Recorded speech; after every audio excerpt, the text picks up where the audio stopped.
Welcome back on the AM show. Time for us to get into the big stories for the day. But before we announce what we're starting off with, let me tell you about Dan's World Services. If you're stressed about all your cleaning needs, well, worry no more. Dan's World Services is your one-stop shop that meets all your commercial and residential cleaning needs, from pest control to janitorial and house cleaning, event cleaning and waste management, carpet and sofa cleaning, and a whole lot more. Whether at home or at work, we understand and know how haptic cleaning can be coupled with your busy lifestyle. So no worries. We've got great news for you. Dan's World Environmental and Facility Management Services has got you covered. We excel in whatever we do, leaving you beyond expectation. Locate us at Excel House opposite Regimanuel Estate, Nungwa Barrier, or call us on these numbers: 0302 905 538 or 0555 752 361. Dan's World Services, beyond expectation. But you may have heard about that award.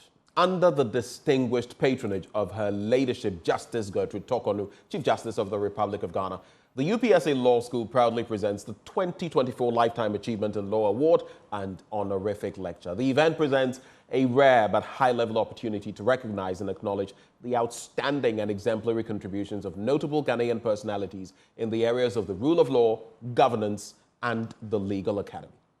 This year's Lifetime Achievement in Law Award will be conferred on Nana Dr. SKB Asante. He is Paramount Chief of Asante Asokori and former Director, United Nations Center on Transnational Corporations, and Chairman of the Committee of Experts which drafted the 1992 Constitution of Ghana at an august ceremony befitting the aura of the occasion. The event comes off on Thursday, the 25th of July, 2024 at 5 p.m. at the Kofi Ohene Konedu Auditorium at the UPSA. Just visit the social media platforms of the UPSA Law School or call 0245 347 946 for more information. Well, coming up, we're going to be telling you about Keeping Accra Clean, an initiative designed to promote good waste management practices, improve environmental hygiene, and instill a sense of community ownership and responsibility towards maintaining a clean environment. And joining us for that discussion, we have the Greater Accra Regional Minister himself, Daniel Nikwate Titus Glover. He joins me for a conversation this morning. He knows why I'm laughing. Nuo, good morning. Good morning. How are you doing? I'm good. I'm good. Yourself? Oh, we did. This is my first. Hear me. This is my first interview with you. Okay. Yeah. How do you like it? I've been following your exploits. You're doing well. Punchy, hard, straight to the point. But we try. As usual. We are helping you. When we put small fire on that, then we know you also get to move. Punchy. But let's start with your taking up the Greater Accra Regional Ministry position from Henry Quarty. How has it been so far? What's the experience been like? Good morning to your viewers and good morning to your good self. So far, so good. I'm in my third month since I Zoom office. The work of a regional minister in Accra, the national capital, and all over is quite Herculean. But it's a matter of how you plan, organize your life and your office with the right mind, the right team, and how you can flow. So I can say that so far, so good. And there are a few things that I've come up with my team. And one of them is this sanitation projects that we are doing collectively with the Ghana Traditional Council, Zoom Lion, Sanitation Ministry, and the local government. We did a lot of sensitization in terms of stakeholders and all that to make sure that we're able to drive this cleaning of the region. We have divided the region in 6 zones. Right. And the first zone was the AN operational area, Dodo proper. Talk about Agbola, Simping, Glishi, Akangmajing, Asren. You go to Akotolante, Amadou, the Utublohum. I mean, that's catchment area of Odududio. And on Saturday, The team went to Choko, Mamprobi on Friday. Then on Saturday, they look at the Kanshin, Makola, the CMB area, and then the Kolegono, just to make sure that we're able to clean all over the place. I can say that so far so good. We started on the 3rd of July, and the first phase ended on Saturday. We want to look at how we roll out towards La, Teshin, Mwa, Tema, Boom, Ashaman, Adentang, Medina, Gaiz, Domikwabinya, Amasama, all the way towards Nyasu, Utum. And we end up, we we'll do all over those places. And normally when we come in one assembly operational area, we come with all the tools, all the trucks, equipment, PPEs, and everything. We zone in and make sure we clean everything. And one area we also identify is our beaches. That's what the beaches. You have traveled a lot. When you go outside this country, the beaches are gold mines where people make a lot of money. Indeed. I've been to Indonesia, and one of the WTO conference when I was in Parliament as a deputy ranking member for trade, industry, and tourism. The beach of Indonesia is money. You know why when you mention Indonesia, it brings a lot of, because they have the Malay archipelago. Indonesia is the largest archipelago. In other words, a cluster of islands, and so they have these, and they have pristine beaches, and they've ensured. You see, it's tourism. I keep saying that when I went to Cuba, since the embargo in the 50s, if you look at the beaches, you go to certain places and you can see for a number of meters, you can see into the water. The water is so pure. Clean. It's turquoise. You can see through. Go to our beaches. In fact, in the coastal belt, the most cleanest beach is Keta. Yes, that's true. The most cleanest along from the west all the way to the east is Keta. So when we're done with this, I'm going to focus on our beaches and to make sure we clean the field all over these places. So I can say that so far so good. I'm also looking at the lightening of the region. Lighting. You're tackling some very important most of these lights areas. Yes. Most of these lights are off. Street lights and traffic lights. Instead of the policeman focusing on the pedestrians and the other road traffic offense and all that, he's now busy directing traffic, which is not helpful. So I've asked for the data of all these traffic lights that are faulty. I want to meet the urban rules and see what we can quickly do and bring back all these traffic lights. And all these lights, there's a company that has come to us. They want to provide us with solar light, free solar lights with cameras and Wi-Fi. Okay. Well, they have partners from South Africa that they want to partner, and it's free. We want to give them a space to advertise. So we want to light up. We'll start from the motorway, both ends, do the motorway, look at the Shiashin, all the way to airport, to 37, then to Accra Central. You look at the N1, all the way to Malam, Weja, that stretch. Then the Achimota Forest, the overhead, through the police station, through Gimpa, back to Fiesta Royale. You understand? You look at the Obasanjo Highway. We look at certain strategic roads that we want to pilot with these lights that they want to provide to us. Then we look at Tema, few places from the motorway runabout all the way to the port. Then we look at the Gassem Junction to Tema New Town. Right. We look at the hospital road and all that to make sure we're able to light up the communities. Then we'll be able to roll it up completely. So these are some interesting, and I cannot say that I am not excited. I am very excited because these two things you've mentioned are huge. Our beaches are a problem. And I've always said to our tourism ministers when Honorable Awal Mohammed was there, I kept echoing this. So that is one, and then the lighting. But the question is, you've been in office for 3 months. You have very limited time. I know. How do you mean to execute this? Is it that you want to lay the blueprint? Is it that you want to start something? How do you go about it? I want to focus on these two projects that my hands can really hold on to it. Because there are so many things that because of the time that you talk about, I will not be able to do it. So the sanitation, it's something that we need to sustain and keep going. Based on that, we get everybody involved. And I'm happy that His Royal Majesty, the Gamanche himself, which we partnered with the other chiefs in Gamanche, are holding on to it. And that's what we want to replicate in other areas. And our prayer is that it's going to be sustainable to enable us to push this field that we have in the region, particularly around Accra proper. When you look at the amount of waste that is generated a day in the central business district in Accra, it's over 1,000 tons of tons. So clearly, we have a lot of work to do. So I don't want to stretch myself too much. Just focus on the sanitation, light up the place up.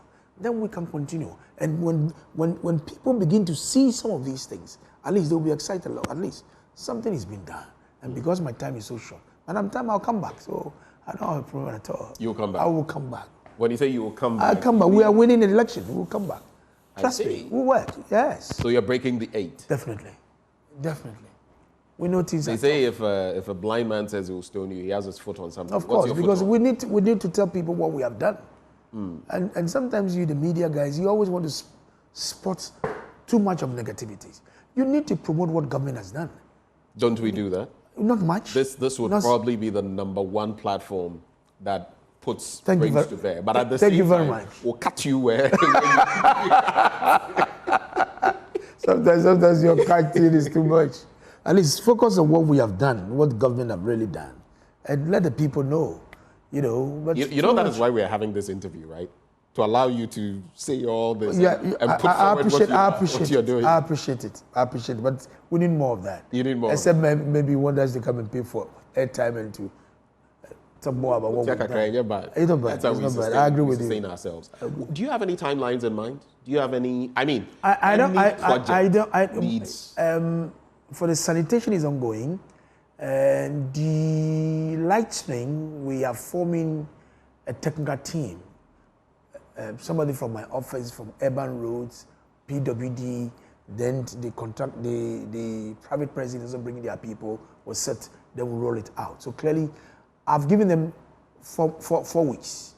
By 4 weeks, we need to see things on the technical team has 4 weeks. No, I mean, from the preparation and everything, because they need to import the lights and everything into the country. Right. And one thing is that on the motorway, we don't have infrastructure. So we need to build the poles, erect all the poles from the beginning to the end, both Accra and Tema. Right. But areas where we have existing poles, they just want to plant the lights, fix it on it. So that the solar ones you were talking about? The solar ones is what I'm talking about. Did you say someone was willing to give some of them to us for free? It's for free, yeah, that's what it said. For free. They only need a space to advertise for their product.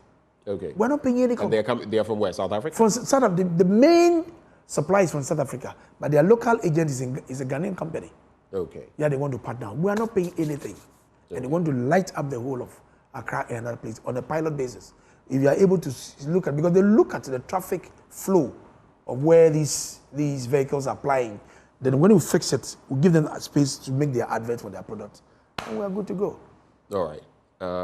What other contingencies? So when you talk about projects like this, everyone will think about still cost. Obviously, they will have to come into the country. We'll have to clear them. You saw what happened with the Global Fund and medication. So realistically, how much are we looking at? Let's focus on the lighting bit. What is your budget? In fact, it's in the preparatory stage, in this planning stage with this technical committee that we are forming. We'll know all the breakdowns of what it's going to cost us.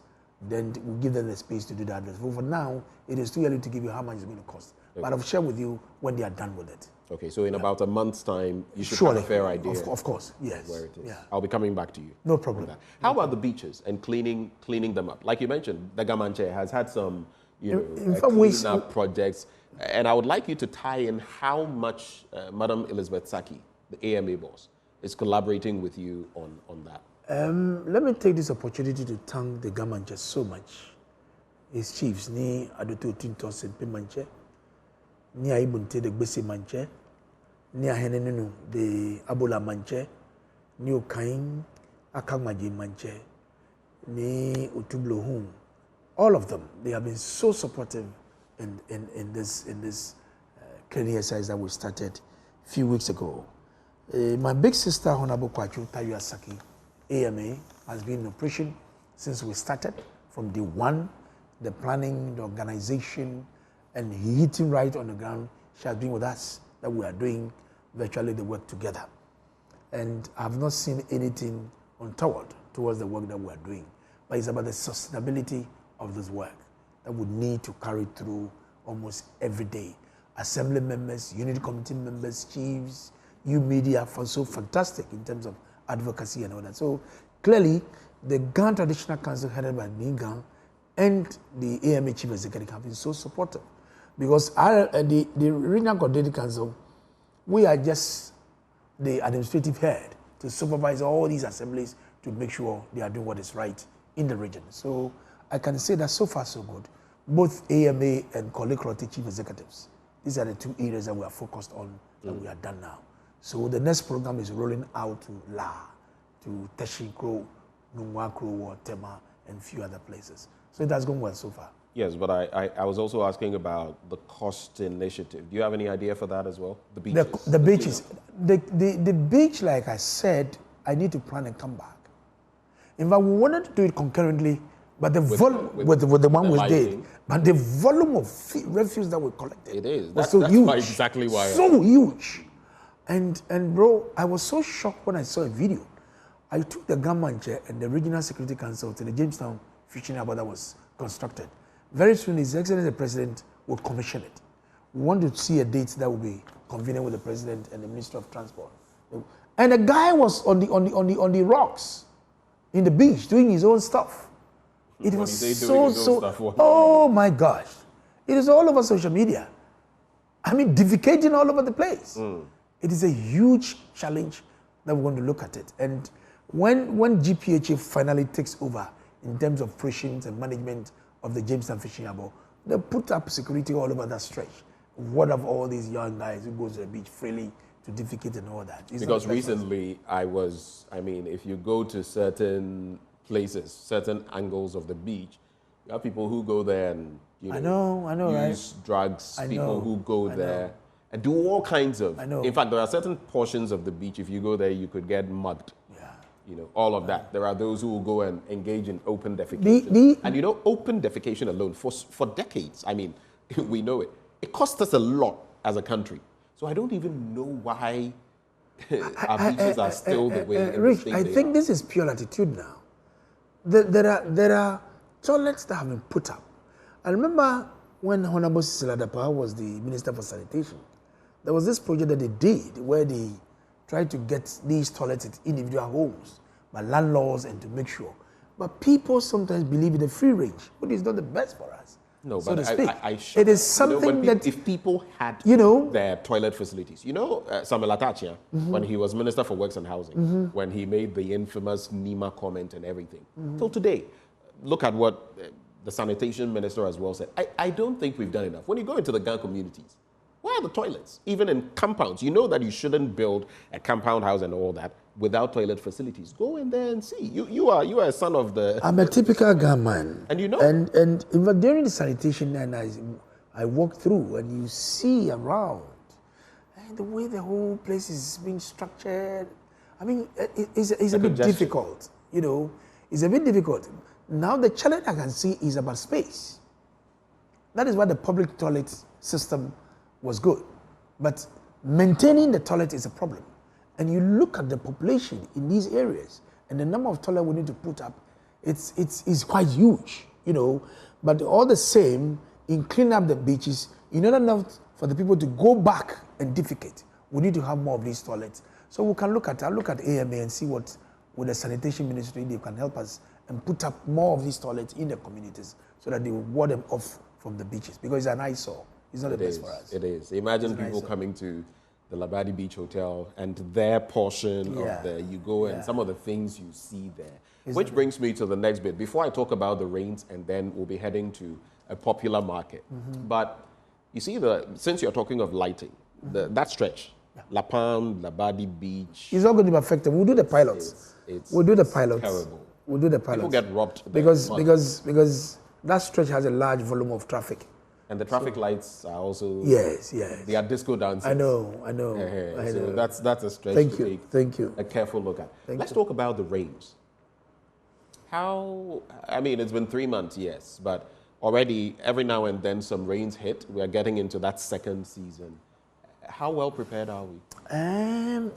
In fact, in terms of infrastructure to control the rains, there's something we call Greater Accra Resilient Project, the Garrett project, where we are doing bigger drains to absorb large volumes of rainwater that could be channeled straight into the Atlantic and all that. So, in fact, last few weeks, myself and Honorable Opon Nkrumah and the Adabraka Manche, together with Honorable Zenato, around the Asylum Down stretch. You know Asylum Down? From the opposite Paloma, and that drain that is there, we want to reconstruct it and expand it. It's practically opposite Paloma, opposite right? Paloma, going yes. Down towards... Yes, so we're eventually going to expand it to absorb bigger and large volumes of water that is coming all over, then into the door, then back into the sea and all that. So there are some of around the condition, these areas that will be doing some of these Garrett projects all over the place. But the question, this is a World Bank project. And the World Bank, there are processes of going through and all these things, something a bit cumbersome. But now things are ready that Honorable Opon Nkrumah is spearheading to make sure that we're able to do it. The worst of all is the western end, the Atala, Botiano, Plaku Junction. Anytime it rains, vehicle cannot go, they cannot come because you have these silt, sand that's almost virtually on the road. That if you don't collect them on time, it makes the place so congested, it becomes a whole security matter and all that. So clearly, I know the Works and Housing Ministry is working towards something. We in RCC, our duty is to make sure that we supervise government projects and oversee and to ensure that things are done. Right. So for us, we don't have the technical expertise. It is a sector ministry, either roads or Works and Housing, that will take up, they will come and make sure that we do the supervision and the monitoring. So that's how we're looking at. That the jobs that we started should be quick so that any time the rain falls, we don't have any impact that is so negative in the lives of our people. Right. Let's and in terms of the dredging, I mean, there are key communities. What's happening on that? Just the final bit. In fact, they don't need to be dredged as part of this Garrett project. They are doing all virtually, because I've heard people in the communities complain. Yeah. So sometimes even apart from the chaos there, even the stench and everything, and they want better dredging done so that water can flow. Again, it is the Works and Housing that handles these things. It is not the Regional Coordinating Council. Our duty is that when the contract is awarded and the contract is on site and working, we have to go and see and make sure that they are doing what is right and to make sure people can have their comfort. So until that is your interactions with Kojo Opon Nkrumah? Oh no, he's ready to roll out and to make sure that all is about funding and it's about World Bank processes that we have to go through and to make sure that the work is done. So long as the World Bank will release the money to him and award the contract, we are good to go. Do you know whether the money has been released yet? I can tell. I can tell. That's fair. Yeah, that's fair. Let's talk about Agbobloshi. Have you been there recently? I'm not because we were busy doing other places. But I'm going to program myself to visit some of these markets and see what is going on. Please do. You know, some of those, you can even call them squatters. And I went there at that time. I remember even the cattle groups, they had to get all their cattle to Ajenkotuku and all that. I actually went to Ajenkotuku as well. But it appears the fervor with which the former regional minister, Henry Quartey, started, once the people moved, everything died. That place was supposed to be used for some project. Nothing has happened there. And what has happened, rather, is that scrap dealers are back. My colleague, Sweetie Abochi, was there recently. Scrap dealers are back in full force. You know that area, I remember I took some Spaniards there for a project. The Bendies. Exactly. It's probably the most polluted, that negative, the most polluted place on earth. Open defecation, which we spoke about, is happening there. People are peddling drugs and all of that. And even worse, there's a hospital facility. You would notice that there's a certain wall that has been erected.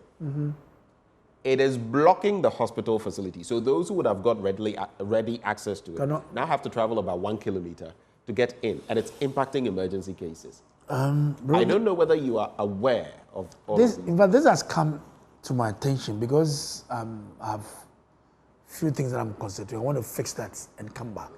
In fact, I went to a program at Wejakbawe. On my way coming, I saw these scrap dealers. They are just on the roadside, gathering scraps and all that. So when I got up from the car, they started running. So I said, so these are the guys who are back, because before Henry Korte took them away, the scrap dealers were protesting that they were not properly informed for them to follow the onion sellers to Agyen Kotoku and all that. So we have plans to come back. But I believe in sensitization. I don't want to behave in a way that will make, should I call it, my work very difficult for me. First of all, I need to engage these scrap dealers and let them know that where they are operating from is not the best. It is a typical eyesore. So when I come in, engage you and let you know that you were asked to move to Agyen Kotoku, and the fact that you have come back, it means that you want to be lawless. I will do that sensitization and let you understand that the way you are going, it is not the right way to go. So when I'm coming the next time, I'll come with force. You understand? And to make sure I get you out of the way. So you start on a friendly note. On a friendly note. Give you advice. Give you advice. A welcome one. I mean, let you appreciate the fact that what we are doing is not right. You cannot be selling scraps on a highway. It's not the best. Your life itself is at risk. You don't know where a reckless driver can drive into you and you can lose your life. So I'll come in quietly, speak to you, and let you know that where you're operating from is not the best. So please, I'm pleading with you, let's move. If you don't move and I come back, you don't need to blame me. When do you plan on doing this? You are done with the initial phase. The first phase, I believe in planning an organization. And sometimes it goes with some cost. Do you understand? So I'll give myself a couple of weeks or two, and I'll come back. We'll make sure we engage them. So in about 2 weeks, if we came back to you to start out... Of course. You would have answers? Yes, of course. Normally when I'm doing this, I'll go with the media. Just behind you here, you know Circle is here? It's just here. Exactly. Behind VVIP, there's a place called Ekomok.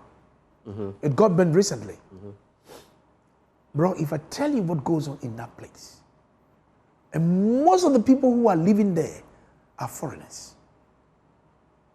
Hardened criminals, drug den, all kinds of negative vices in those places. Unfortunately for them, the place got burnt. And it affected the critical lines. And human beings are living under those pylons. They were living there. Now we fled them all over from the place. They wanted to come back. We took hide and this caterpillar, grader, and everything, and scattered everybody from there to make sure the place become accessible. So nobody goes there and they can do all the kinds of these bad things that they are doing all over the place. So it's just to add to the point that what the scrap dealers are doing along that stretch, I'll be coming there very soon. So those of them who are watching us, they should be aware that very soon I'll step there. Give me a couple of weeks or two and I'll go to the ground. So by the time we go for election 2020, in about 2 weeks, a month from now, this situation would have been dealt with. Trust me. How are you going to deal with open defecation there? You see, this is the work of these assemblies. It is not a duty of the regional minister to be doing the work. But you collaborate with them. I'm coming there. I'm coming there. So the point is that the chief executives must be proactive. They need to be proactive. So sometimes they might say that, hey, the regional minister is there. No, it's not so. But I do it in conjunction with all these assemblies. We move together and make sure we're going to deal with the problem. I can't do it all alone. They must be able to spearhead it. Then I will come back and give them backing to make sure we do all this. So open defecation for me is first of all the availability of these public toilets. Because you cannot drive away from the beach when you don't have enough of these public toilets. That is the only way that could stop them from coming to the beach. So I need to find out sanitation. What can you do? And find out area spaces where we can construct these public toilets for them. Then it becomes successful when you drive away from the beach. Now that we've exhausted that, my very next question to you was going to be, now the project, the land, it is there. It's lying fallow. There was supposed to be a project on it, and I wanted to find out, when you took over the handing over notes that Henry Quarter gave to you, what was that land meant to be used for? What project? In fact, they wanted to put the Ablekuma Central Municipal Assembly, want to put up their office there. They also wanted to do one of the Agenda 111 also there. That is in the handing over notes that I have. Okay. I just wanted clarity on that. So that is what you had mentioned it. Yes. Is that what you were told? No, that's what they have. That on the handing over notes. One Agenda 111 would go there.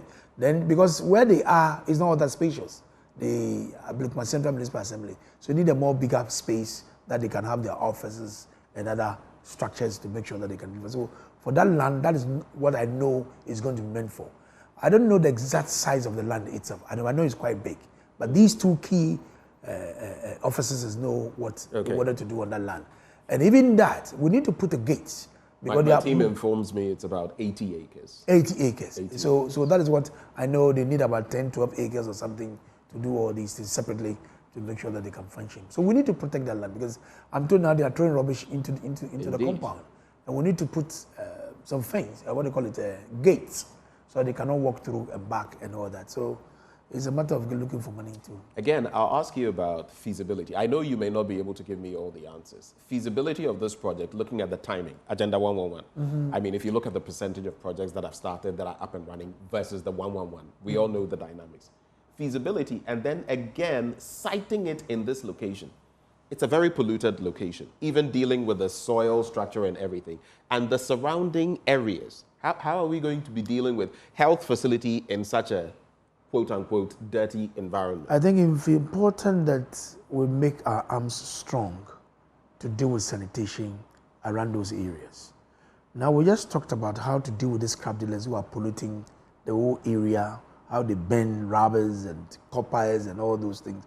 When you're able to deal with these people, I'm sure the place will be clearer. In terms of when to start, I have no idea. I need to find out from the supervisory ministry, the health ministry, to find out indeed when the Agenda 111 is coming to the Ablekuma Central municipality, when it's going to start. We have 5 months. We are what, 5 months? So the question is to the election. Yes, I have come to meet it. I think if they cannot do it. A soothsayer to realize no, what I mean is that you are asking me when. Right. And I said I want to check from Dr. Koboy whether it is feasible, where it's going to be done. If it's not going to be done, the next time you ask me, I say, Charlie, it's going to be possible. So let's look at tomorrow. And so for now, we just have to, I guess, I have to keep the place clean, neat, and tidy, and make sure that these riffraffs don't go to the place and mess the place up for us. I see. I want to quickly run a few things by you before you take leave of us. You mentioned at the start of the conversation that, I shouldn't even worry about time because you will return, right? I know it's like Arnold Schwarzenegger, I will be back. And that is hinged on the fact that you feel the MPP will break the 8. Why do you have this faith? Are you thinking that is not possible? I am not saying. I want to know why you have that faith. Why am I saying this? Because I believe, regardless of all the challenges that we've gone through as a country, especially in the second term of His Excellency the President's reign, we've managed to do something for this country. I mean, when you go sector by sector, I can pick from sports. I remember currently we have about 10 sports complex that government has started. 6 are fully completed, which is operational. When you look at the African Games, the Legon Sports Complex that was started by President Kufuor, it was left to rot for about 8 years. Until these games came, government left to rot? I don't know about left to rot. I mean, nothing was done. I don't know about left to rot. But nothing was done to it. And we spent how many millions of dollars on that? Was it Richard, your name, right? Benjamin. Ben Akakpo. Yes. So you bear me out that nothing was done to bring back Legon Sports Stadium. Today it has been commissioned. It's being used. One of the league clubs have been used as their venue to play. Then you go to Baltimore. Look at the handiwork of government in terms of sports. Even in Baltimore, other disciplines in sports, swimming, this, that, are all there. Some stadia, old stadia, were even refurbished. So when you look at sports, this is something that we have done. Now, when you come a problem though is that we still don't have a grade A stadium in Ghana. You know that. But right? under our circumstance, what we have, we should be content with it. I see. We should be content with what we have. Okay? So when you come to road infrastructure, in fact, we have done so well. We are not saying that we have touched every area in terms of roads. But when you move around the country, you remember I went for national organizer. I combed the whole of this country 2 times. I get to certain places and I ask myself, so we have done all these things and we're not telling our story? We have done so well. All the road projects that are ongoing in the midst of all these challenges. So the failure of the MPP is the failure to tell its story. So to speak, because we are not really telling how much we'll be able to work. And for me, we still have time in our hands to let Ghanaian people know exactly what we are doing. On the area of education, and this is where our opponents doesn't want us to talk about. And it becomes totally ludicrous when I hear my big brother, YDM, saying that he introduced free SHS. And I ask myself, you introduced a certain context. What contest? What contest? You introduced free SHS, and at the same time you are bastardizing it. My brother, look at the investment that has gone into it, and you look at the commentaries and the bad commentaries that they made in terms of free SHS. Look, I went to Parliament in 2013. Man, my first term, there was no free SHS. I grew up in Site 10 in Committee 1.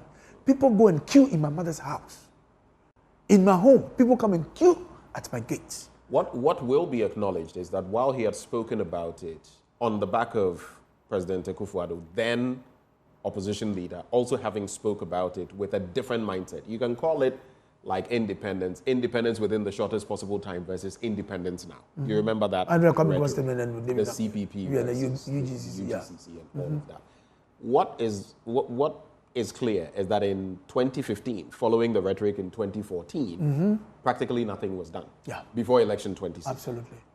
The concept was there, and some would say that the concept has always been there, even per free education, progressive free education, as even the free, he wasn't paying. As the Constitution he was not even paying. Brings to bear. But in terms of the execution, I don't think anyone can take it away from the MPP that it has come to execute free SHS. How because well we believe in what we said. That is another matter. We believe and we so these are enough to make the MPP. Oh no, these are other things. How about the economy? You remember the questions? Hold for me. I gave you time. How about the economy? The numerous questions Dr. Baumia was shooting to Emisa Arthur, to John Evans Atta Mills, among others. How about inflation? How about fuel prices? I was just cringing back there when we were having the news review because they are set to go up by 4% again. Do you know how much I paid just a few days ago to fill my car tank? It's outrageous. Cool down. Ghana is not an island. Post-COVID, I have videos on my phone that I've shared to some of your colleagues in other networks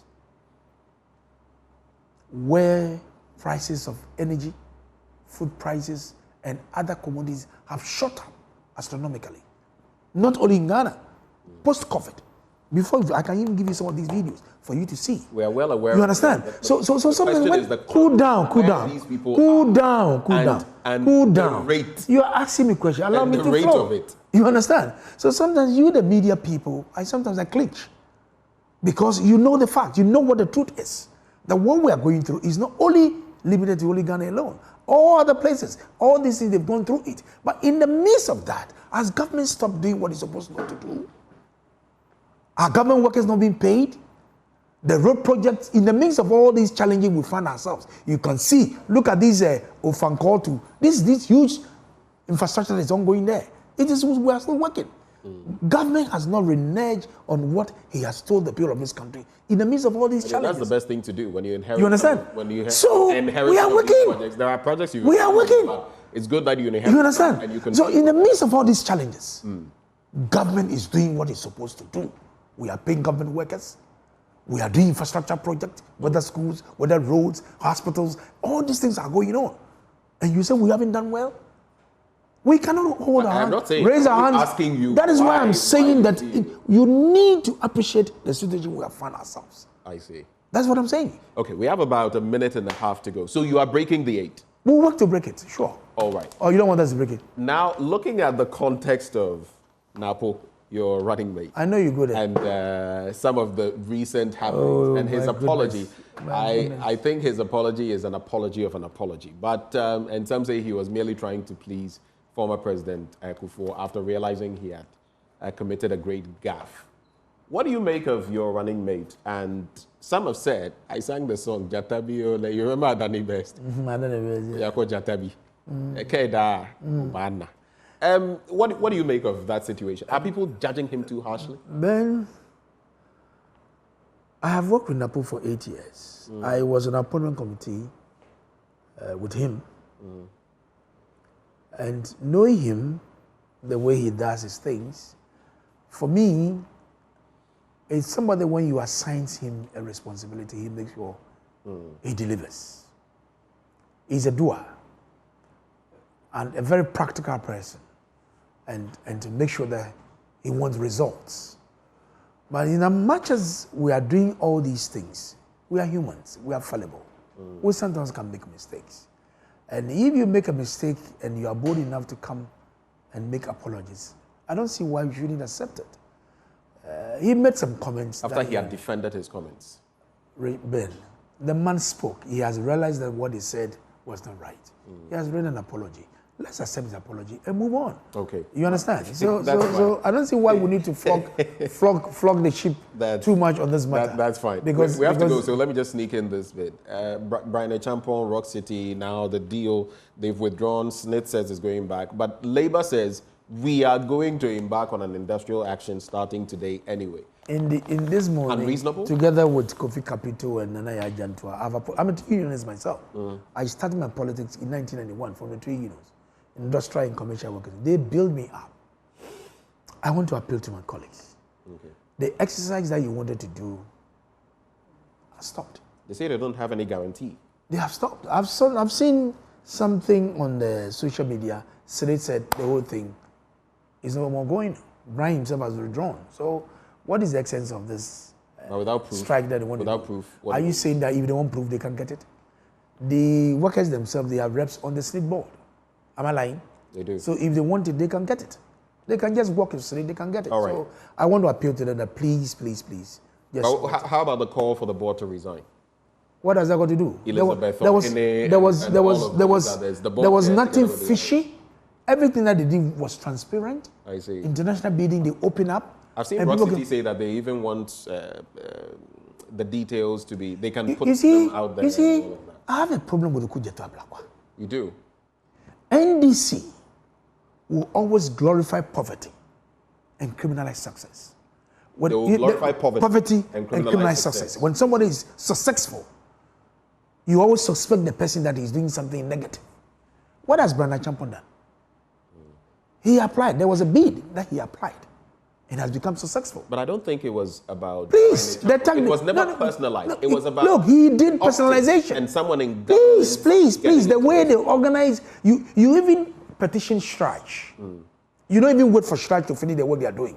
Then you jump to the street, organize your party people, started making demonstrations.